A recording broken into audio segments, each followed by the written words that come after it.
பொதுவாக வந்துட்டு கலைஞர்களுக்குள்ள ஏற்றத்தாழ்வு உண்டா? எங்கே இல்லாமல் இருக்குது சார். இப்போ ஏற்றத்தாழ்வை எது சார் தீர்மானிக்குது? ஒன்றும் ஜாதி, இன்னொன்று உங்கள்கிட்ட இருக்க பொருளாதாரம். நீங்கள் காரில் வந்தால் நீங்கள் பெரிய மனுஷன், நான் சைக்கிளில் வந்தால் நான் சின்ன மனுஷன். நீங்கள் போட்டிருக்க உடை வந்து இப்போ வரைக்கும் இருக்கிறதால சொல்கிறோம். நீங்கள் சாதாரணமாக மிருதங்கம் வாசிக்கக்கூடிய ஆள் கோயிலுக்குள்ளே வாசிக்கலாம், பறை வாசிக்கிற ஆள் இன்னும் கோயிலுக்கு வெளில தான் வாசிக்கிட்டு இருக்காங்க. இதை விட என்ன பெரிய ஏற்றத்தாழ்வு? எங்களுக்காக அந்த சிவகார்த்திகேயன் பாடல் சில வரிகள். கோபுரத்தில் தூக்கி வைக்கும் சொந்தம் இது தானா, தீப்பொறிக்க தோள் கொடுக்கும் பந்தம் இது தானா, ஒன்னா மன்னா ஒன்னா நின்னா பிரச்சனை பறக்கும் தானா, தேடி வந்த சாமி தானா, ஜிகிரி தோஸ்தே ஜிகிரி தோஸ்தே, மனச பார்த்து சுமக்கும் தோஸ்தே. அது என்ன பாட்டு? எங்களுக்காக சில வரிகள் பாட முடியுமா? சந்தோஷ் சார்கிட்ட வந்து நான் பஃபூன்ல 2 பாட்டு பாடினேன். அதில் ஒரு பாட்டு வந்து நாலண்ணா பொட்டுக்காரி நான் போட்ட மெட்டுக்காரி, எட்டண்ணா பொட்டுக்காரி ஏத்தி குத்தும் ஆட்டக்காரி. நீங்க பாடி அம்மா வந்துட்டு எமோஷனலான பாடல்னா எங்களுக்காக சில வரிகள் பாடி காட்ட முடியும்? ஒரு சாவயத்துக்குள்ள 10 மாசம் சுமந்தவளே, உறங்க மறந்தவளே, உதிரம் உதிர்ந்தவளே, உன்னை போல சாமி இந்த உலகில் யாரம்மா, சொல்ல போன தெய்வம் ஏஞ்சுக்குள் தானம்மா, உன்னை போல சாமி இந்த உலகில் யாரம்மா.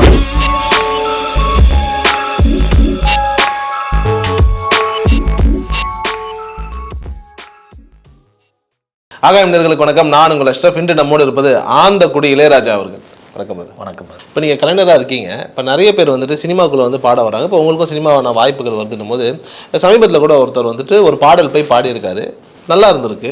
ஆனால் அதுக்கப்புறம் அந்த பாடலை வந்துட்டு அந்த படத்தினுடைய ஹீரோ பாடினா நல்லா இருக்குன்னு சொல்லிட்டு அவரை நீக்கிட்டு திருப்பி அதே பாடலை ஹீரோ வச்சு பாடி அந்த பாட்டெல்லாம் ஹிட் ஆகுதுன்ற மாதிரியான ஒரு சூழல் ஒன்று வந்துக்கிட்டே இருக்கு இல்லையா? அப்போது நம்மளுடைய டிமாண்டை ஏற்றி வச்சுக்கிட்டு இன்னார் பாடணும். இப்போ ஒரு காலத்தில் எஸ்பி அவர்கள் இருந்தாங்க, யேசுதாஸ் இருந்தாங்கன்னா அவங்களுக்காகவே குரல் இருந்த ஒரு காலம் போய் இன்னைக்கு யார் வேணாலும் பாடலாங்கிற ஒரு நிலை வந்துட்டதுனால இப்படி ஒரு சூழல் வருதோ? ஒரு குறிப்பிட்ட காலங்களில் நாட்டுப்புற கலைஞர்களுக்கு நிறைய வாய்ப்பு கிடைச்சிது. அதில் எனக்கு தெரிஞ்சுட்டு பறவை முனியம் அம்மா, அப்புறம் சின்ன பொண்ணு, அந்தோணிதாசன், விஎம் மகாலிங்கம், நான், தஞ்சை செல்வி, மீனாட்சி இளையராஜா, இப்படி நிறைய நாட்டுப்புற கலைஞர்கள், அக்கடாக்குழி மாரியம்மா, இப்படி நிறைய பேர் வந்தாங்க. இன்றைக்கி ஒரு படத்தில் வந்து 5 பாட்டு இருக்குன்னா அது ஒரு பாட்டு கண்டிப்பாக மக்களுக்கு ரீச் ஆகிற பாட்டாக இருக்கும். அது கண்டிப்பாக நாட்டுப்புற பாட்டாக இருந்துச்சு. அப்படி ஒரு சூழ்நிலை உருவாகிடுச்சு. அதே மாதிரி கானா பாடல்களுக்கும் அந்த வரவேற்பு இருக்குது, இல்லைன்னு சொல்லலை. அப்படி போயிட்டு இருக்க காலகட்டத்தில் வந்து இப்போது நீங்கள் சொல்கிறது மாதிரி இப்போது பாகவதர் காலத்தில் வந்து பாட தெரிஞ்சவங்க தான் நடிகர்கள் அப்படி இருந்தாங்க. அதுக்கப்புறம் வந்து பின்னணி, அதாவது வாயசைக்கிறது மட்டும்தான் நடிகர்கள் இருப்பாங்க. இப்போ கண்டிப்பாக பின்னணி பாடகர்கள் வந்து அவசியமாக குறிப்பிட்டு வந்து நீங்கள் மலேசியா சிதன் ஐயாவோ எஸ்பிபியோ இப்படி குறிப்பிட்டு எல்லோரும் இருந்தாங்க இல்லையா? இந்த ஒரு காலகட்டம் மாறி சில நடிகர்கள் பாட ஆரம்பித்தாங்க. பாட ஆரம்பித்ததுக்கப்புறம் பாட்டே வராத நடிகர்கள் கூட பாட வச்சாங்க. அதுக்கான காரணம் வந்து டெக்னிக்கல் தான். நீங்கள் டெக்னிக்கலாக எல்லா தப்பை கூட சரியாக பண்ணிடலான்னு ஒரு சூழ்நிலை வந்துச்சு பார்த்தீங்களா? அதில் தான் வந்து பாடல். இப்போ எத்தனையோ பாடலோட மனக்குமுறல் நான் பார்த்துருக்கேன், நான் சோஷியல் மீடியாவில் பார்க்குறேன். மிகப்பெரிய பாடகர் அவரெல்லாம் வந்து இந்த ஏஐ வந்ததுக்கப்புறம் எங்களுக்கு வாய்ப்பு இல்லை, இசையமைப்பாளர்களே அவங்களே பாட ஆரம்பிச்சிட்டாங்க, அதுக்கப்புறம் எங்களுக்கு வாய்ப்பு இல்லை, வரக்கூடிய நடிகர்களே பாட ஆரம்பிச்சிட்டாங்க, அதுக்கப்புறம் வாய்ப்பு இல்லை. அப்படிங்கிற போது நல்ல திறமையான கலைஞர்கள் வந்து மறைச்சி வச்சுட்டு ஏதோ அவங்களுக்கு ஒரு பேர் இருக்குது, புகழ் இருக்குது, முகப்பிம்பம் இருக்குங்கிறதுக்காக அவங்களையே தப்பாக இருந்தாலும் பரவாயில்லைன்னு. இப்போ இசையமைப்பாளர் என்ன பண்ணணும்? ஐயா இசைஞானி என்ன பண்ணுவார் அப்படின்னா, கேள்விப்பட்டிருக்கேன், நான் என்னோடய அனுபவத்துலையும் சொல்கிறேன். இப்போ அவர் கொடுக்குற பாட்டை அவர் என்ன கொடுக்குறாரோ அதை மட்டும் தான் பாடணுமே தவிர ஒரு சில்லி பாயிண்ட் கொஞ்சம் நீங்கள் மாற்றி பண்ணாலும். என்னையே சொன்னார் ஒரு தடவை, ஒரு பாட்டு பாட போயிருந்தேன். நான் அவர் பாட்டு கொடுத்த டியூனை நான் பாடிட்டு இருக்கும்போது ஒரு இடத்துல கொஞ்சம் மாற்றி பாடினேன். இதை ஊரில் வச்சுக்க, இங்கே ஆனால் அப்படின்ட்டு, அதெல்லாம் மேடையில் வச்சுக்க அப்படின்னார். அப்போது இந்த தெளிவு இருக்கணும். இதில் நீங்கள் வந்து கரெக்டாக இதில் தான் நான் நிற்கிற இடத்துல நிற்கணும்னு நினைக்கணும். இப்போ இசையமைப்பாளர்கள் வந்து போட்ட டியூனை அந்த நடிகரால் பாடவே முடியாது. பாட முடியாதுங்கிறப்போ நீங்கள் என்ன பண்ணியிருக்கணும்? ஐயா இசைஞானி மாதிரி இதை பாடுற மாதிரி தான் பாடிடலாம், வேற ஆள் கூப்பிடு அப்படின்னு சொல்லலாம்ல. அப்போ அந்த முகம் தேவைப்படுது உங்களுக்கு. அதனால நீங்கள் என்ன பண்ணிட்டீங்கன்னா, அவர் சரியாக பாடலைனா கூட இருக்கிறத வச்சு எடுத்துக்கிட்டு நீங்கள் டெக்னிக்கலாக சில விஷயங்கள் தொழில்நுட்பத்தின் மூலமாக அதை சரி பண்ணி அவர் நல்லா பாடுறதா எடுத்து போட்டுறீங்க. எங்களுக்கு தெரியுது. இப்போ அவரை வந்து மேடையில் லைவில் பாட வைக்க முடியுமா? இப்போ எத்தனையோ லைவ் ஷோ வந்து வெறும் லிப்பாக தானே போகுது, ஆமாம் லிப் தானே போகுது. இதை நீங்கள் அவர் வந்து அந்த படத்தில் பாடுற அந்த பாட்டை இசை வெளியீட்டு மேடையில் லைவில் பாட சொல்லுங்கள், முடியாதுல்ல. அப்போது திறமை குறைந்த கலைஞர், ஒரு கலைஞர் வந்து திறமையான கலைஞரோட வாய்ப்பை தான் தட்டி பறிச்சிருக்காரு. அப்போ இப்படி போகும்போது எங்களுக்கு என்ன ஆகும்? வரக்கூடிய யுவன் சாரே ஏஐ வந்ததுக்கப்புறம் என்ன ஆகுமோ தெரில அப்படின்னு சொல்கிறார். இன்னொருத்தர் சொல்கிறார் 10 வருஷத்துக்கு அப்புறம் இது மாறும், இப்படியே போயிடும், என்ன நடக்கும்னு தெரியலேன்னு சொல்கிறாரு. இன்னொரு மகாலிங்கம் ஒரு சிங்கர், அவர் வந்து சோசியல் மீடியாவில் ரொம்ப புலம்பி போட்டிருக்காரு, எங்கெல்லாம் வாய்ப்பே இல்லைன்னு போட்டிருக்காரு. அப்படிலாம் பார்க்கும்போது என்ன தோணுது? இவங்களாம் விட நம்மலாம் பெரிய ஆட்கள்லாம் ஒன்றும் கிடையாது. நமக்குமான வாய்ப்புகள் இனிமேல் சினிமாவில் வந்து அதெல்லாம் இருக்க போகிறதில்ல. யாரோ ஒருத்தர் ஐயா மலேசியா வாசித்தவன் என்னைக்கோ பாடிட்டு போயிட்டார். அவர் குரலை இன்றைக்கி பயன்படுத்துகிறாங்க, நாளைக்கு இதே மாதிரி ஒவ்வொருத்தர் பவதாரணி மேடம் கூட குரலை பயன்படுத்துனாங்க. இப்படி ஒவ்வொருத்தரெலாம் வந்துட்டாங்கன்னா அடுத்து இசையமைப்பாளர் பாதியை பறிச்சுக்கிறாங்க, ஏஐ பாதியை பறிச்சுக்குது, நடிகர்கள் பாதியை பறிச்சுக்கிறாங்கிற போது பாடல்களுக்கு என்ன வேலை இருக்கும்? ஒன்றுமே இருக்காது. கண்டிப்பாக அது ஒரு பெரிய இழப்பு. அது ஒன்றும் பண்ண முடியாது. கையில் வேறு வழி இல்லை சார். வாய்ப்புகள் நம்மளே பயன்படுத்திக்க வேண்டியதான். வாய்ப்புகள் நம்மளே உருவாக்க வேண்டியது. நம்மளே மியூசிக் போட்டு நம்மளே எழுதி நம்மளே பாட்டை ரிலீஸ் பண்ணிக்க வேண்டியதான். அவங்க இன்னும் கொடுக்க மாட்டாங்க. பட் ஆனால் இப்படி ஒரு சூழல் இருக்குல்ல. இப்போ இதில் வந்துட்டு இப்போ ராஜா சார் கூட சொல்லுவார், அதிகமாக வந்துட்டு இன்ஸ்ட்ருமெண்ட்ஸ் வந்துட்டு நேச்சுரல் லைக் ஆர்கானிக்கான இன்ஸ்ட்ருமெண்ட்ஸை யூஸ் பண்ணுங்கள், நீங்கள் சிஸ்டம் ஓரியன்டாக பண்ணுறீங்க, உங்களுடைய செல்ஸை வந்துட்டு அதை ஆக்டிவேட் பண்ணாதுன்னு சொல்கிறாங்களே. அந்த மாதிரி குரலில் கூட ஏஐ இருக்கட்டும், யாராவது இருக்கட்டும், அந்த ஒரிஜினாலிட்டி இல்லைல்ல. இப்போ ஒரிஜினாலிட்டி இல்லாத ஒரு நிலை வந்துட்டு இந்த தலைமுறைக்கு போதும்னு முடிவு பண்ணிட்டாங்களா, இல்லை உண்மையிலேயே ஒரிஜினலாக ஒரு விஷயத்தை கொடுத்தா இந்த தலைமுறை ஏற்றுக்குமா? இல்லை சார், இப்போ மறைந்த கலைஞர்கள் அவங்களோட குரலை இவங்க பயன்படுத்துறது இது என்னமோ அது வந்து ஒரு பெரிய ஒரு ட்ரிபியூட் மாதிரி நினைக்கிறாங்க. காலம் கடந்து நிற்குமான்னு நிற்காது. காலம் கடந்து கண்டிப்பாக அது நிற்காது. இன்னொன்று வந்து இதை கேட்கும் போதே நமக்கு ஒரு எப்படி தான் ஒரு பையாவே தோணுது. அவர் பாடலங்க அப்படின்னே தோணுது. அப்படி கேட்டுக்கிட்டே எப்படி அதை ரசிக்க முடியும்? ரசிக்க முடியாதுல்ல. அதே மாதிரி இப்போ நம்ம எங்களை மாதிரி கலைஞர்கள் போய் நீங்கள் பாட்டு பாடுறோம், பாடிட்டு அதை எடுத்து வச்சுக்கிறாங்க. சில நேரங்களில் திடீர்னு வேற ஆள் வந்து பாடுறாரு. அதெல்லாம் நடக்கத்தான் செய்யுது. ஒன்றோட ஒன்று பெட்டராக வரும்போது பயன்படுத்திக்கிறது தவறு இல்லை. ஆனால் நம்ம நாங்களாம் ஒரு பெரிய எதிர்பார்ப்போட வரோம். நாங்களாம் நாட்டுப்புற கலைஞர்களாக இருந்துட்டு பெரிய எதிர்பார்ப்போட வந்து நாங்கள் பாடுறோம்.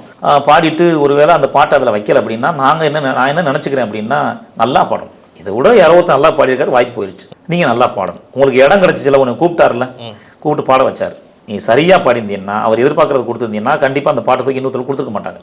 இன்னொருத்தர் கொடுத்துருக்காங்கன்னா இன்னும் நீங்கள் உன்னை வந்து மிருகத்திக்கணும் தான் அர்த்தம். பொதுவாக இப்போ இன்றைய காலகட்டத்தில் ஒன்று சொல்கிறாங்க எப்படின்னா, இப்போ ஒரு காலகட்டத்தில் ராஜா சார் டைமில் வந்துட்டு இத்தனை பேர் பாடுறாங்க அப்படின்னு இருந்துச்சுன்னா அத்தனை பேருக்கும் என்னென்ன பாடல்கள் கொடுக்கணுமோ பிரித்து கொடுக்குறாங்க. ஆனால் இன்றைக்கி ஒரு இசையமைப்பாளர்கிட்டேருந்து ஒரு பாடலை வந்துட்டு ஒரு பாடகர் வாங்கணும்னா அவருடைய வட்டத்துக்குள்ளே இருந்தாகணும்.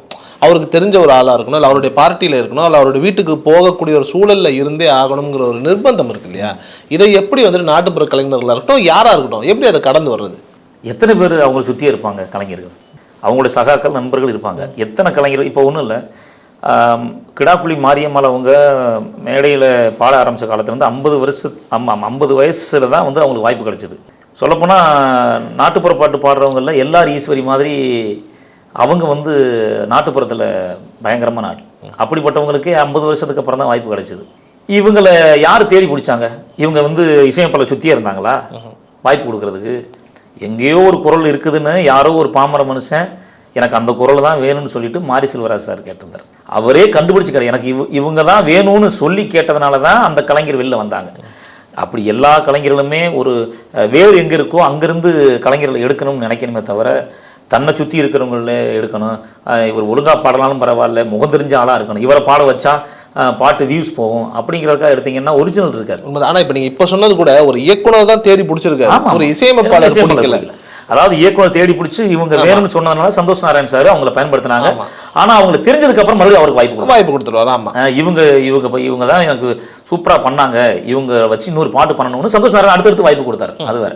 அதாவது ஒருத்தர் தான் வெளில கொண்டு வராரு. 50 வருஷ வாழ்க்கைக்கு அப்புறம் அந்த குரல் இதுக்கு மேலே பயன்படாதுன்னு அவங்களே நினச்சிட்டாங்க. இனிமேல் நம்ம அவ்வளோதான் அப்படின்னு நினைக்கும் போது அவங்கள ஒருத்தர் தூக்கி எடுத்துகிட்டு வராரு. அதுக்கப்புறம் தான் அவங்கள உலகத்துக்கு தெரியுது. அப்படி நிறைய கலைஞர்கள், நாட்டுப்புற கலைஞர்கள் நிறைய பேர் இருந்தாங்க.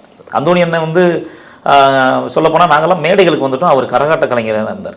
கரகாட்ட கலைஞராகவே தரையிலே தான் ஆடிட்டு இருந்தார். அவருக்கு ஒரு குறிப்பிட்ட கால அவகாசத்துக்கு அப்புறம் தான் அவர் வந்து வெளியில் வராரு. திண்டுக்கல் சாரதி மூலமாக தான் அவர் வெளில வராரு. வந்ததுக்கப்புறம் அவர் யாருங்கிறத அவர் நிரூபித்தார். அதுக்கப்புறம் அவருக்கு வாய்ப்பு கிடைச்சிது. அப்படி இன்னும் நிறைய கலைஞர்கள் உள்ளே இருக்கிறாங்க. நல்லா பாடக்கூடிய நல்ல திறமையான கலைஞர்கள், நாட்டுப்புற கலைஞர்கள் இருக்கிறாங்க. ரூட்டு தெரியலை, வரக்கூடிய வழிமுறைகள் தெரியலை, அவங்கள இன்னும் அடையாளத்துக்கு இவ்வளோ கொண்டு வரலை. அந்த நிறைய பேர் சோசியல் மீடியாவில் வந்து நிறைய நாட்டுப்புற கலைஞர்கள் வெளில வந்திருக்கிறாங்க, நல்ல கலைஞர்கள் வந்திருக்கிறாங்க, அதன் மூலமாக வாய்ப்பும் கிடைச்சிருக்கு. இப்போ பொதுவாக வந்துட்டு ஒரு கலைஞர் அப்படிங்கிறவங்க வந்துட்டு தன்னுடைய வருமானத்தை பார்த்துக்கணுங்கிறது எந்த அளவுக்கு முக்கியமோ அதையும் தாண்டி இப்போ வந்துட்டு இப்போ நீங்களாம் வந்துட்டு யூடியூப் சேனல்லாம் வச்சு நடத்துறீங்க அப்படின்னும் போது ஒரு நிர்வாகத்திறன் வேணும். அதை கரெக்டாக பண்ணி ஒரு கூட்டத்தை நம்ம பர்ஃபெக்டாக வச்சு ஒரு பொருளாதாரத்தை ஈட்டக்கூடிய ஒரு சூழல் ஒன்று வேணும் இல்லையா? இந்த திறமையெல்லாம் வளர்த்துக்கிறதுன்னு ஒன்று இருக்குது. இப்போ நீங்கள் வந்துட்டு ஈஸியாக பண்ணிடுறீங்க அப்படின்னு வச்சுப்போமே, ஆனால் எத்தனையோ பேர் பண்ணாமல் இருக்காங்கல்ல, அப்போ அவங்களுக்குலாம் நீங்கள் எந்தெந்த மாதிரியான விஷயங்களை கைட் பண்ணுறீங்க உங்களுடைய துறை சார்ந்தவங்க? இல்லை, இப்போ பொதுவாக நாட்டுப்புற கலைஞர்கள் அதிகம் படித்தவங்க இருக்க மாட்டாங்க. அந்தோணி என்ன ரொம்ப கம்மியாக படிச்சிருக்காரு. கோட்டச்சாமியா இறந்துட்டார், அவரு கொஞ்சம் ரொம்ப கம்மியாக படிச்சிருக்காரு. மாரியம்மல், சின்ன பொண்ணாக்கா, இவங்கெல்லாம் வந்து ரொம்ப ரொம்ப கம்மியாக படித்தவங்க. இவங்களுக்குலாம் ஒன்றும் தெரியாது. இவங்களை பின்னாடி இருந்து இயக்கக்கூடியவங்க ஓரளவுக்கு இப்போ இருக்கக்கூடிய தொழில்நுட்பத்தை தெரிஞ்சவங்களாகவும் அந்த சோசியல் மீடியாவை பற்றி தெரிஞ்சவங்க. இது இப்போது ஒரு பாட்டு நான் போடுறேன் அப்படின்னா அந்த பாட்டை விட ரொம்ப சுமாரான ஒரு பாட்டு பீக் அடித்து போயிட்டுருக்கோம். அது காரணம் என்ன அப்படின்னா இதை கொண்டு போய் சேர்க்கக்கூடிய வழிமுறை தெரியாமல். சோசியல் மீடியா இருக்குது, களம் இருக்குது, ஆனால் படைப்பை கொண்டு போய் சரியான இடத்துல நீங்கள் வைக்கலை. அதுக்கு சில விஷயங்கள் பண்ணி ஆகணும். ஒன்று செலவழிக்கணும், அதுக்காக மெனக்கிடணும், அது எந்த தளத்தில் போட்டால் அது ஹிட் ஆகும் அப்படிங்கிறத பார்க்கணும்.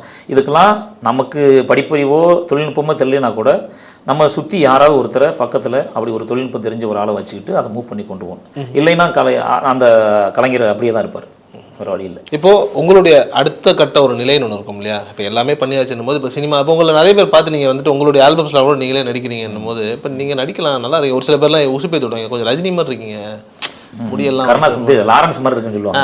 ஆளுக்கு ஒன்று சொல்லுவேன். இப்போ லாரன்ஸ் ரஜினி ஒன்றும் பெருசாக ஒன்றும் வித்தியாசம், ஒரே டோன் தானே. அந்த டோனே கொஞ்சம் முடியெல்லாம் கொஞ்சம் ஒரு மாதிரி இருக்கும். கொஞ்சம் ஒரு அசப்பில் பார்க்கும்போது லாரன்ஸோடைய தம்பி மாதிரியே இருக்கீங்க அப்படின்னும் போது உங்களை உசுப்பேத்து விடுவாங்கல்ல, நீங்களே படம் பண்ணலாம், நீங்களே ஹீரோ ஆகலான்ற மாதிரியான ஒரு சூழல்லாம் இருக்கும். அந்த மாதிரி ஏதாவது ஆசைகள் இருக்கா? அதாவது நம்ம ரொம்ப கவனமாக இருக்கணும். எப்படின்னா இப்போ எவ்வளவோ பெரிய ஜாம்பவான்கள்லாம் படம் எடுத்து காணாமல் போனவங்களாம் இருக்கிறாங்க, நல்லா வந்தவங்க இருக்காங்க, காணாமல் போனவங்க இருக்காங்க. நீங்களே பண்ணலாமேன்னு இப்போ என்னோட தோற்றத்தை பார்த்து நீங்களே படம் பண்ணலாம் சார், 1 கோடி ரூபா தான் போதும் சார்னு சொன்னவங்க நிறைய பேர் இருக்கிறாங்க. நமக்கு தெரியும்ல நம்ம என்ன பண்ணுறோம், ரொம்ப ரொம்ப ஜாக்கிரதையாக மூவ் ஆகுனதில்ல. ஒருத்தன் கிண்டி விட்டாங்க, அதுக்காக போய் நின்றோம்னு வச்சுங்களேன் மாட்டிக்குவோம். அதனால் முடிஞ்ச அளவுக்கு நம்ம ஒரு பாடகர், நம்மளோட படைப்பு என்ன அப்படின்னா ஒரு பாட்டை சரியாக கொண்டு போய் மக்கள்கிட்ட சேர்க்கறது. அதுக்கான பொருளாதாரம் ரொம்ப கம்மி தான். நீங்கள் சூப்பராக இருக்கிறீங்க, நல்லா உங்கள் முகம்லாம் தெரியுது, நீங்கள் பேசாமல் நடித்தாங்க அப்படின்னா யார் நடிக்கிறதுக்கு வாய்ப்பு கொடுப்பா? எனக்கு தெரியுதுல்ல, அப்போ அவங்க தானே வாய்ப்பு கொடுக்கணும். நான் என்ன பண்ண முடியும்? நான் சொந்த காசு போட்டால் நான் சூனி வச்சுக்க முடியும்? எவ்வளோ பேர் இருக்கிறாங்க அப்படி மாட்டிக்கிட்டவங்க இருக்கிறாங்க. இதெல்லாம் தெரிஞ்சுக்கிட்டு நம்ம இப்படி செய்யக்கூடாது. இருந்தாலும் எங்களால் என்ன பட்ஜெட் முடியுமோ, இப்போ எனக்கு அந்த இழப்பு, ஒரு வேளை நான் ஒரு சின்ன ஷார்ட் ஃபிலிம் பண்ணுறேன் அப்படின்னா அந்த மூவி வந்து வெளில போகுதோ போகலையோ, அப்படி இருந்தால் கூட எனக்கு அது பெரிய இழப்பாக இருக்கக்கூடாது. நான் போடுற ஒரு 3 லட்ச ரூபா அதில் போட்டிருக்கேன் அப்படின்னா 3 லட்ச ரூபா இழந்தால் அது எனக்கு பெரிய இழப்பாக இருக்கக்கூடாது. இதுக்காக என்னை உச்சிப்பேற்றி விட்டாங்கிறக்கா நான் ஒரு 50 லட்ச ரூபா கொண்டு போட்டு தலையில் துண்டை போட்டு உட்காந்துக்கிட்டு நம்ம மறுபடியும் ரீஸ்டார்ட் பண்ண முடியாது. அதில் கொஞ்சம் கவனமாக இருக்கணும். கலைஞர்களை நீங்கள் அவன் வாட்டுக்கு ஏற்றி விட தான் செய்வாங்க, கவனமாக இருக்கணும். இப்போ நாங்களே பண்ணுறோம். இப்போது பார்த்தேன், நான் இதுக்கு முன்னாடிலாம் வந்து நிறைய பாடல்கள் வந்து 3 லட்சம் 4 லட்சம் செலவு பண்ணி என்னோட ஒவ்வொரு வீடியோவும் போட்டே இருந்தேன், சம்பாத்தியம் இருந்துச்சு, போட்டே இருந்தேன். இப்போ இருக்குது. ஒரு பாடல் செலவு பண்ணுறதுக்கு 3 லட்ச ரூபா ஆகிடுதுங்களா?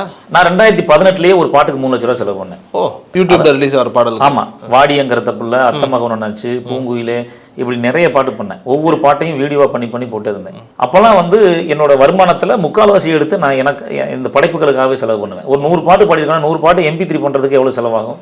அதில் ஒரு 15 பாட்டு நம்ம வீடியோ பண்ணியிருக்கோம்னா வீடியோவுக்கு எவ்வளோ செலவாகும்? இது எல்லாமே வந்து என்னோட சம்பாத்தியத்திலேருந்து 3/4 எடுத்து போட்டது. மீதி 1/4 தான் வீட்டுக்கு போகும், மற்ற செலவு இப்படி இருந்துச்சு. அதுக்கப்புறம் ஒரு பார்த்தீங்கன்னா நீங்கள் என்ன பாட்டுக்கு நீங்கள் வந்து உழைப்பு அதிகமாக போட்டாலும், பொருளாதாரத்தை அதிகமாக போட்டாலும், அது வேறு. இப்போ நீங்கள் வேறு யாராவது ஒரு பெரிய புதிய நல்ல ஒரு முகமாக பார்த்து நம்ம பண்ணுற பாட்டில் சாண்டி மாஸ்டர் வந்து நடிக்கணும், அவருக்கு கொரியோகிராஃப் பண்ணணும், அப்போ தான் ஓடுது. என்ன பண்ண முடியும்? நான் போய் இப்படி பண்ண முடியுமா? பண்ண முடியாது. கொஞ்சம் போர் அடிச்சிருச்சு. இப்படியே பண்ணி காசை எவ்வளவு தான் இழக்கிறது அப்படின்னு. இப்போ எப்பாவது ஒரு பாட்டு பண்ணி அப்டேட் கொடுத்துக்கலாம், அவ்வளோதான். நம்ம ஆல்ரெடி பண்ண பாடல்கள் இருக்குது, அதுதான் இப்போ வரைக்கும் பேர் கொடுக்குது. இதை கொஞ்சம் கொஞ்சமாக பண்ணி அப்படியே போட்டுக்க வேண்டியதான், வேறு ஒன்றும் பண்ண முடியாது. இல்லை, இப்போ இதெல்லாம் பார்த்துட்டு என்னோடய பழைய படைப்புகளையோ இல்லை நான் மேடைகளில் பண்ணுற நகைச்சுவை நிகழ்ச்சிகளையோ பார்த்துட்டு வாய்ப்பு கொடுக்குறவங்க இன்னும் இருக்க தான் செய்கிறாங்க. நான் சமீபத்தில் பஃபூனில் த்ரோ அவுட் கேரக்ட் பண்ணேன், அதிலே 2 சாங் பாடியிருந்தேன். அதுக்கப்புறம் கோவிந்ததாசன் சார் ரைட்டரில் வாய்ப்பு கொடுத்தாரு. நம்ம வீட்டு பிள்ளையில் ஜிகிரி தோஸ்து பாடினேன், இமான் சார் வாய்ப்பு கொடுத்தாரு. அதுக்கப்புறம் மலை வாய்ப்பு கொடுத்துருக்காரு, ஜேம்ஸ் சார் வாய்ப்பு கொடுத்தாரு. இது எல்லாமே வந்து நான் பண்ணதை பார்த்துட்டு எனக்கு அழைப்பு வந்து நான் பண்ணது தான். நான் போய் வாய்ப்பு கேட்கல, நடிக்கிறதுக்கோ பாடுறதுக்கோ வாய்ப்பு கேட்கல. அந்த வந்த வாய்ப்புகளை சரியாக பயன்படுத்திக்கிட்டோம், அவ்வளோதான். சரி, இப்போ ஒரு 3 லட்ச ரூபா நம்ம செலவு பண்ணி ஒன்று பண்ணுறோம்ல, இப்போ யூடியூப்லலாம் போட்டிங்கல்ல, அதுலேருந்துலாம் வருவாய் வராதா? வருது. அதுலேருந்து வரக்கூடிய வருமானத்தை மறுபடியும் அதுக்குள்ளே தான் போடுறோம். அதை வச்சு அதை வந்து நான் என்னோட பொருளாதாரத்துக்காக பயன்படுத்திக்கிறதுக்காக நான் வீடியோ போடல. அதில் போடுறதை எடுத்து மறுபடியும் இன்னொரு வீடியோ பண்ணணும்.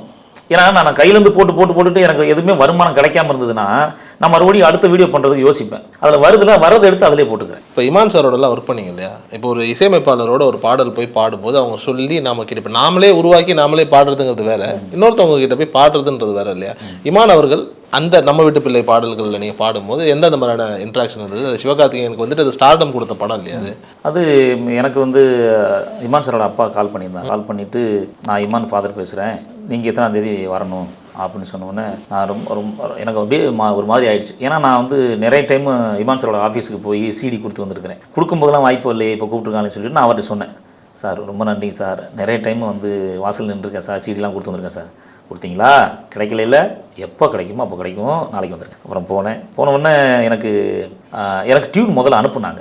இதுதான் டியூனு, நீங்கள் கொஞ்சம் ரிஹர்சல் பண்ணிவிட்டு இத்தனை மணிக்கு வந்துருங்க அப்படின்னு. நீ எப்போ ரிஹர்சல் ஓகேன்னு உங்களுக்கு தோணுதோ அப்போ வந்துருங்கன்னு சொன்னார். நான் அப்போ சென்னையில் இருக்கேன். அப்போ நான் உடனே கொடுத்த ஒரு ஹாஃப் அன் ஹவரில் என்ன பண்ணேன், சார் ஓகே சார் அப்படின்னு. கேட்டிங்களா? அதுக்குள்ளே கேட்டிங்களா? அப்படியா, சரி வாங்க அப்படின்னாரு. நான் என்ன நினச்சிட்டேன் அப்படின்னா, நம்ம தான் நல்லா கேட்டோமே, அப்படியே பாடிடுவோம், ரொம்ப ஈஸியாக தானே இருக்குது அப்படின்னு நினச்சி போனேன். உள்ளே போய் பாட ஆரம்பித்ததுக்கப்புறம் நிறைய கரெக்ஷன் அதுக்குள்ளே இருக்குது. நான் பாடுறதா நிறைய கரெக்ஷன் இருக்குது, ஒன்று ஒன்றா சொல்லிகிட்டே இருக்காங்க. அதுதானே பார்த்தேன், அதுக்குள்ளே நீங்கள் ரிஹர்சல் பண்ணிட்டு சொல்கிறீங்க அப்படின்னு சார் என்கிட்ட கேட்டாங்க. எனக்கே அப்போ தான் ஒரு தெளிவு வருது, அதுக்குள்ளே ரொம்ப மைனூட்டான விஷயங்கள்லாம் இருக்குது. அது ரொம்ப ஈஸியாக பாடக்கூடிய விஷயங்கள் இல்லை. நான் நினைக்கிறது மாதிரி இதை ஏதோ போகிற போக்கில் அடிச்சு விட்டு போகிற பாட்டு கிடையாது. உள்ளுக்குள்ளே அவ்வளோ விஷயங்கள் இருக்குது. அந்த விஷயத்தை ரொம்ப நுணுக்கமாக நம்ம அவ்வளோ ப்ராக்டிஸ் பண்ண வேண்டியிருக்கு. அப்புறம் அங்கே இருந்து ஒவ்வொன்றையும் சார் சொல்லி கொடுத்தாங்க. சொல்லி கொடுத்துட்டு நல்லா வந்திருக்குன்னு சொன்னாங்க. எனக்கு 2 பேர் பாடுறதுன்னு தெரியாது. நானும் ஜெயமூர்த்தி அண்ணாவும் அதில் பாடியிருந்தோம், ஜிகிரி தோஸ்து 2 பேர் பாடியிருந்தோம். பாடிட்டு வந்தாச்சு, ஒரு பாட்டு ரிலீஸ் ஆகிடுச்சு. அதுக்கப்புறம் வந்து அடுத்த வாய்ப்பு கொடுக்கும்போது மலை படத்தில் வாய்ப்பு கொடுத்தாங்க. அது நானும் அந்தோணி அண்ணனும் பாடியிருக்கோம். அன்னைக்கு தான் சார் சொன்னார், நீங்கள் அன்னைக்கு பாடினபடி நீங்கள் நல்லா பாடுறீங்க அப்படின்னு சொன்னார். ஏன்னா அன்னைக்கு வந்து எனக்கு ரொம்ப சங்கடத்திலே போனேன். சார் சொன்னதை உடனடியாக நம்ம பிடிச்சி பாடாமல் விட்டுட்டோமோ, உடனடியே பிக்கப் பண்ணாமல் விட்டோமோ அப்படின்னு ஃபீலிங் இருந்துச்சு. ஏன் ஃபீலிங் இருந்துச்சு அப்படின்னா, நம்ம சரியாக பாடலை, இருந்தாலும் பரவாயில்லைன்னு எடுத்து வச்சுட்டாங்க. ஒருவேளை இன்றைக்கி நல்லா பாடினா தானே அடுத்த வாய்ப்பு கிடைக்கும் அப்படின்னு ஃபீல் பண்ணிட்டே போனேன். அடுத்த தடவை கூப்பிடும்போது வாய்ப்பும் கொடுத்தாங்க, நான் நல்லாவும் பாடினேன். சார் இந்த வார்த்தையும் சொன்னார், அன்னை விட இன்றைக்கி நல்லா பாடினீங்க அப்படின்னு சொன்னாங்க. ஹாப்பியாக வந்து. மலைங்கிறது என்ன படம்? மலை வந்து யோகி பாபு படம். அது இன்னும் வரல. எங்களுக்காக அந்த சிவகார்த்திகேயன் பாடல் சில வரிகள். கோபுரத்தில் தூக்கி வைக்கும் சொந்தம் இது தானா, தீப்பொறிக்க தோள் கொடுக்கும் பந்தம் இது தானா, ஒன்னா மன்னா ஒன்னா நின்னா பிரச்சனை வரக்கும் தானா, தேடி வந்த சாமி தானா, ஜிகிரி தோஸ்தே மனச பார்த்து சுமக்கும் தோஸ்தே. இந்த பாடலை கேட்டுட்டு யாராவது சிவகார்த்திகேயனோ இல்லை யாராவது வந்துட்டு ஒரு பாராட்டு வார்த்தைகள் அந்த மாதிரி தான் வந்ததா? ரொம்ப அழகாக அற்புதமாக பாடுறீங்க இல்லையா? சில நேரங்களில் வந்துட்டு இந்த குரல் அதை மெயின்டைன் பண்ணணுங்கிற மாதிரியான சில விஷயங்கள்லாம் இருக்கும்ல, எப்படி மெயின்டைன் பண்ணுறீங்க? தொண்டைக்கு ஏற்றுக்காத எந்த விஷயத்தையும் பண்ணக்கூடாது. இப்போ குளிர்பானங்கள் சாப்பிட்டா பாட முடியாதுன்னு அர்த்தம் கிடையாது. குடிவானம் சாப்பிட்டு சளி பிடிச்சா பாட முடியாது, அதுதான் விஷயம். சளி பிடிக்காமல் வச்சுக்கணும் தொண்டை, அவ்வளோதான். அப்புறம் இல்லைன்னா நீங்கள் வந்து அதிகமாக அதுக்கு வேலை கொடுத்துட்டீங்க அப்படின்னா நல்லா தூங்கி ரெஸ்ட் எடுத்துக்கும். அதை தவிர வேற எல்லாம் ஒன்றும் இதை பாதுகாத்துக்கிறதுக்காக பொருட்களோ இதை பாதுகாத்துக்கிறதுக்கு உண்டான வேறு மற்ற விஷயங்கள் எனக்கு தெரியல. இப்போ நாங்கள்லாம் நைட்டில் உறக்க கத்துறோம். நாங்கள் ரொம்ப மைல்டாக, இப்போ ஆர்கெஸ்ட்ராவில் வந்து மெலடியாக பாடுறதில்லை. எங்கள் பாடல்கள் எல்லாமே உச்சஸ்தாயில் இருக்கும்.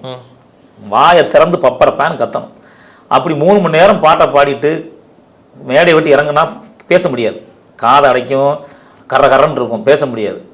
ஆனால் ஒரு 5 மணி நேரம் தூங்கி எழுந்திரிச்சோம்னா அடுத்த நாளும் அதே வீச்சு இருக்கும், அந்த வாய்ஸில் இருக்கும். அதை வந்து நம்ம வச்சுக்கிறது. இளையராஜா சார் சொல்லுவாங்க, எனக்கு எப்படி டியூன் வருதுன்னே தெரியாது, தெரிஞ்சிச்சுன்னா நான் இசையமைக்கிறதே விட்டுருவேன் அப்படின்னு. இப்போ நீங்கள்லாம் டியூன் போடுறீங்கல்ல, உண்மையிலேயே உங்களுக்கு டியூன் வர்றது தெரியுமா? எப்படி டியூன் வரும் உங்களுக்கு? அதான் சார், இப்போ எங்களுக்கு அந்த இலக்கணம் தெரியாது, இசை இலக்கணம் எங்களுக்கு தெரியாது, இது என்ன ராகம் தெரியாது, இது என்ன இந்த சங்கீதத்துக்குள்ளே நாங்கள் இல்லை. நிறைய நாட்டுப்புற கலைஞர்களுக்கு அது தெரியாது. காலப்போக்கில் வேணால் அதை தெரிஞ்சுக்கிறதுக்காக வேணால் கற்றுக்குவாங்களே தவிர அது தெரிஞ்சதுனால டியூன் பண்ணுறதில்லை. இப்போ நிறைய நாட்டுப்புற பாடல்களுக்கு வந்து, ஆனால் அது ஏதோ ஒரு ரூட்டில் தான் இருக்கும். இப்போ நான் என்ன நினைக்கிறேன்னா, முதல்ல சங்கீதத்தை எழுதி வச்சுட்டு போனார்ல ஒருத்தர், அவர் சொல்லி கொடுத்தவர் யாரும் இருக்க மாட்டாங்க. ஆனால் அவர் என்ன பண்ணார் அப்படின்னா, பாடல் திறமை இருந்து அந்த மெட்டமைக்கிற விதத்தில் வந்து ஒரு ரூட் வச்சுட்டார். இதை தாண்டி வேறு பக்கம் போகும்போது அது வேறு சாயலில் போகுது அப்படின்னு ஒரு ரூட்டை எழுதி வச்சார். அதுதான் ஒவ்வொரு ராகமும் எழுதி வச்சுட்டாங்க. இப்போ அந்த மாதிரி நாட்டுப்புற கலை நாட்டுப்புற பாடல்களுக்கு ஒரு ரூட்டை வச்சு தான். இப்போ நீங்கள் அந்த பாடல்களை நீங்கள் ஆய்வு செஞ்சு அப்படின்னா அது சிவரஞ்சனி ராகத்தில் இருக்கும், அது ஏதோ பூபால ராகத்தில் இருக்கும், ஏதோ இப்போ தாலாட்டு படும்போது பூபால ராகத்தில் இருக்கும், நீங்கள் சிவரஞ்சனி ராகத்தில் சில பாடல்கள் இருக்கும். இது எல்லாமே ஒரு வரையறைக்கு உள்ளே தான் இருக்குது, தப்பாக இல்லை, இலக்கணம் மீறி இல்லை. ஆனால் அவங்க இலக்கணம் தெரிஞ்சு பாடல் அமைக்கலை. நாங்களே அப்படி தான். இப்போ நாங்கள் ஒன்று பண்ணுவோம், சில இசையமைப்பாளர்கள்ட்ட நான் போகும்போது என்னை பேப்பரை கொடுத்து ரெக்கார்டிங்கில் அவங்க கம்போஸ் பண்ணி வச்சா சாரி இப்போ வந்து ஒரு இசையமைப்பாளர் வந்து ஒரு பேப்பரை கையில் கொடுத்து பாருங்கன்னு சொல்லிட்டு உள்ளே போய் உட்காந்துறாங்க. நாங்கள் சார் டியூன் அப்படின்னு கேட்குறோம். நீங்கள் நாட்டுப்புற பாடல் தானே, பாடுங்க, அது என்ன வருதோ அதை பாடுங்க. அப்படியே எடுத்த பாடல்கள்லாம் ஹிட் ஆயிருக்கு. அவங்க எங்களுக்கு டியூன் சொல்லித்தரவே இல்லை. நான் பாடின நிறைய பாடல்கள் நானே டியூன் பண்ண பாடல்கள். அதுக்காக வந்து இசையமைப்பாளர்களோட தலையீடு இல்லாமலாம் இல்லை. ஆனால் அதை இசையமைப்பாளர்கள் ஏற்றுக்கிறாங்க, அதான் பெரிய விஷயம். அவர் நாட்டுப்புற பாடகர், அவர் சைடில் விட்டுருவோன்னு சொல்லிட்டு அதை ஏற்றுக்கிறாங்கல்ல. எல்லா இசையமைப்பாளர்களும் அப்படி செய்வாங்கன்னு தெரியாது, அதை அவங்க ஏற்றுக்கிறாங்க. நீங்களே பாடுங்க, நீங்கள் உங்கள் ஸ்டைல் என்ன வருதோ அதை கொடுங்க அப்படின்னு அதை ஏற்றுக்கிறாங்க. அப்போ அவங்களுக்கு வேறு என்னன்னு தெரியுது. நம்மளே பண்ணால் கூட அந்த ஒரிஜினாலிட்டி எடுக்க முடியாதுங்கிறது தெரியுது.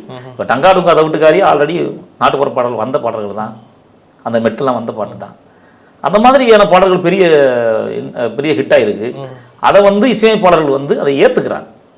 இதை நம்ம அப்படியே வச்சுருவோம், அப்படியே ஏற்றுக்கிறாங்க. அதனால் வந்து எங்களுக்கு சங்கீதம் தெரிஞ்சுலாம் மெட்டு அமைக்கிறது கிடையாது. ராஜா சார் சொல்கிறது மாதிரி அந்த நேரத்தில் என்ன வருதோ அதுதான் மெட்டு. நீங்கள் அப்படி வந்துட்டு ஒரு பாடல் பாடி அது இசையமைப்பாளர் அப்படியே எடுத்துக்கிட்டு அந்த பாடல் வந்த பாடல் தான் எங்களால் பாடி காட்ட முடியும். இருக்குது. இப்போது சார் படத்தில் ஒரு பாட்டு போஸ் வெங்கட் சார் சொன்னார், இந்த மாதிரி உன்னோட ஸ்டைலில் ஒரு பாட்டு வேணும்டான்னு சொன்னார். சுச்சுவேஷன் சொல்லிட்டாங்க. நான் அப்போது அதை அப்படியே பாடி அனுப்பிட்டேன். அவங்க பேக்ரவுண்ட்லாம் பண்ணிவிட்டு எனக்கு கால் பண்ணாங்க, போய் பாடி கொடுத்தேன்.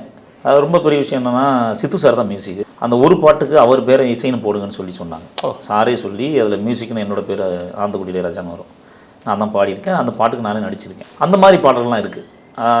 சந்தோஷ் நாராயண் சார்கிட்ட நான் போகும்போதெல்லாம் அவங்க சார் வந்து டேய் நீயே பாடுறா அப்படின்னு சொல்லி எடுத்துக்குவாங்க. அவங்களோட இன்புட்டும் கொடுப்பாங்க.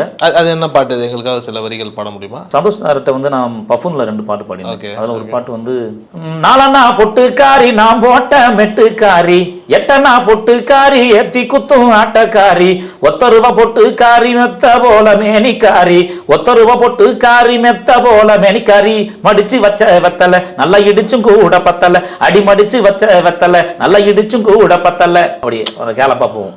அந்த ஒரு சாங்கு சார்கிட்ட கொடுக்கும்போது அதை ஏற்றுக்கிட்டாங்க. அதுக்கப்புறம் சரணத்தெல்லாம் சாரோட ஸ்டைலில் வந்துச்சு. இப்போ சார் படத்தில் வந்து அடியே புட்டா வச்ச ரவுக்காரி, அடி 8 மோளை போடவக்காரி, கட்டு எரிப்பேன் கடனுக்குத்தான் வாங்கவா, இல்லை கண்ணை மூடி ஒத்தையில தூங்கவா, ஆண்ட கொள்ள இல்ல 6 அடி பம்பு செட்டு, ஆளு யாரும் இல்ல வாடிய செல்லச்சிட்டு, ஆண்ட யாரும் இல்ல நீனு வாய பொத்து, பூமி மனுஷன் எல்லாருக்கும் பூமி பொது சொத்து, பட்டணம் தான் போய் நானும் படிக்கல, எங்க பஞ்சாயத்து பள்ளிக்கூடம் திறக்கல, சாமி வந்து சொல்லிடுச்சான் சாமி யாரு சொல்லுறாரு சாமி குத்தம், அப்படியே அது என்னன்னா அந்த சமூக நீதி சமத்துவத்தோட போவோம்.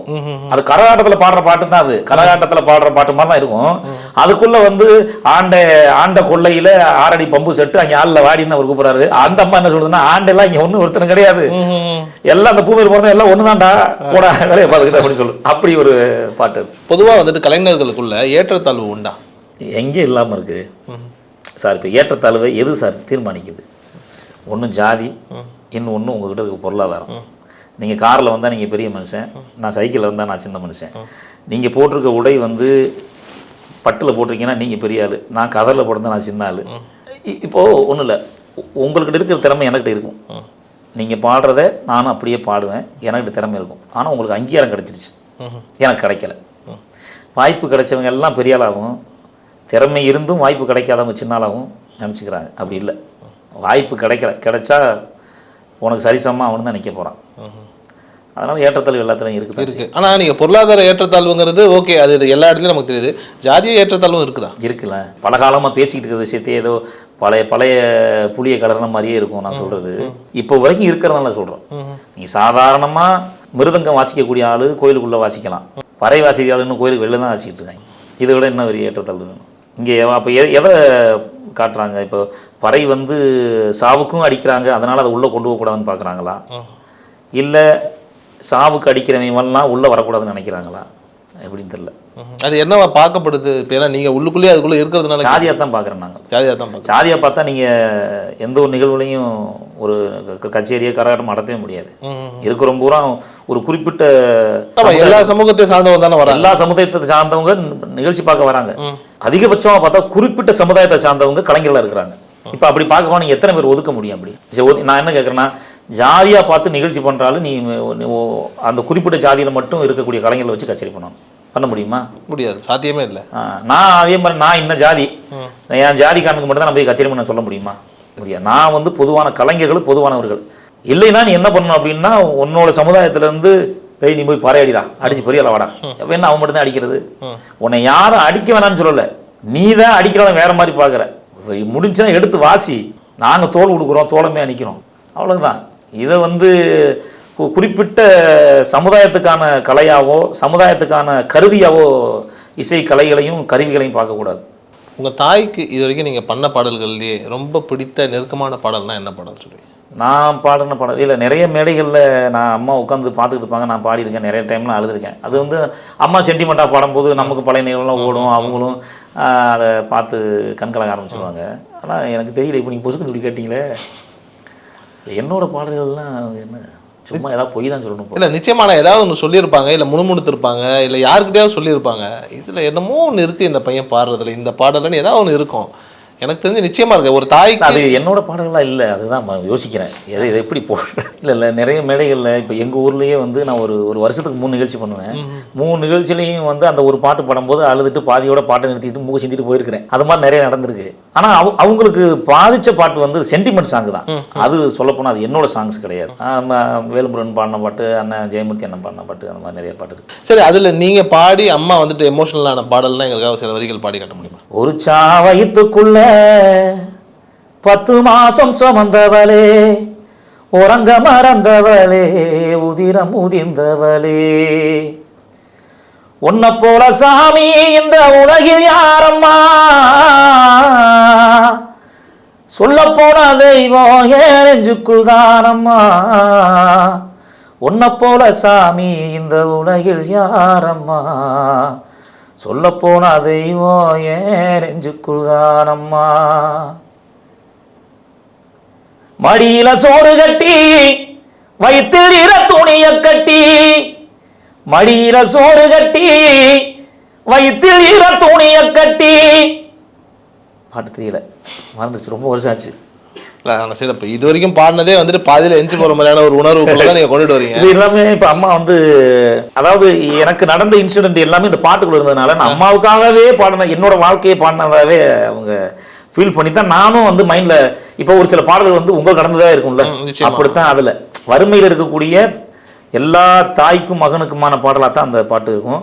அது வந்து கரும்பில் கணேஷ்னு சொல்லிட்டு நாட்டுப்புற கலைஞர் இப்போ கூட வந்து சொந்தமுள்ள வாழ்க்கை பாடினாங்க. சொந்தமுள்ள வாழ்க்கை அவர் எழுதி பாடின பாட்டு.